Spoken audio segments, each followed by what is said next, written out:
How much housing can you actually afford? Buying a home is one of the biggest financial decisions you will ever make. But that's the truth.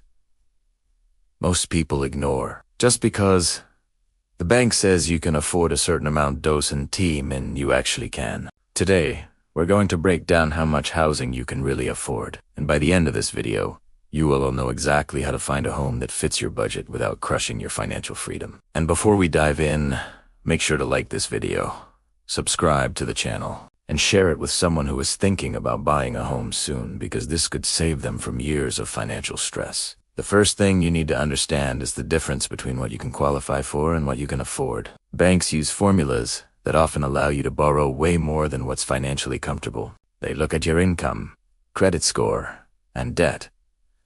But they don't know your lifestyle, your future goals, or your emergency fund situation. So while they might approve you for a $500,000 mortgage, that doesn't mean it's a wise financial move. Real financial freedom starts when your home works for you, not when you work endlessly to pay for it. A good rule of thumb that personal finance experts use is the 28/36 rule. This means your total housing costs, including mortgage, property taxes, insurance, and HOA fees, should not exceed 28% of your gross income. And your total debt payments, including car loans, student loans, and credit cards, should stay under 36%. But here's the thing.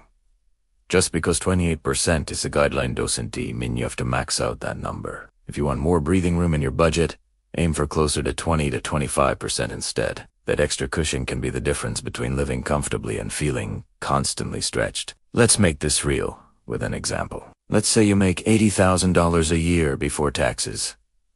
According to the 28% rule, your total housing payment should not exceed about $1,866 a month. That includes your mortgage, taxes, insurance, and everything else. But if you're saving for retirement, paying off student loans, or have kids, sticking closer to $1,500 might make more sense. Remember, affordability isn't just about what fits on paper.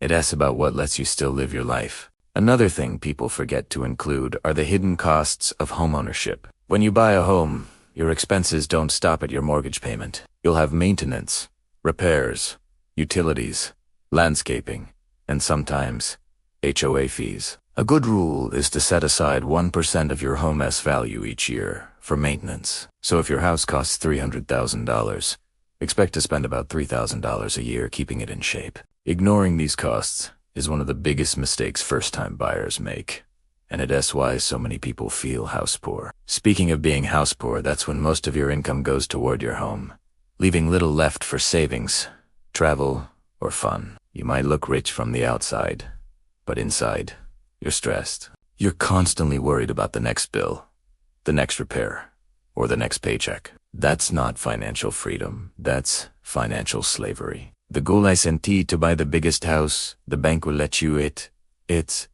to buy the right house for your lifestyle and goals. So how do you figure out what you can truly afford? Start by writing down your take-home income, not your gross salary, but what you actually see in your bank account after taxes and deductions. Then list your fixed expenses: food, utilities, insurance, transportation, savings, and any debt payments. Whatever is left should cover your housing costs and still allow you to save at least 10 to 20% of your income. If you have nothing left after paying for your house, it's too expensive. One of the smartest moves you can make is to run your numbers before you start house hunting. Use online mortgage calculators, plug in different interest rates, and see how the monthly payments change. Don't forget to include property taxes and insurance. Those can easily add hundreds to your monthly bill. And remember, interest rates matter. A 1% increase in your mortgage rate can change your monthly payment by hundreds of dollars, especially on a 30-year loan. If you're buying in a high-cost area like California, New York,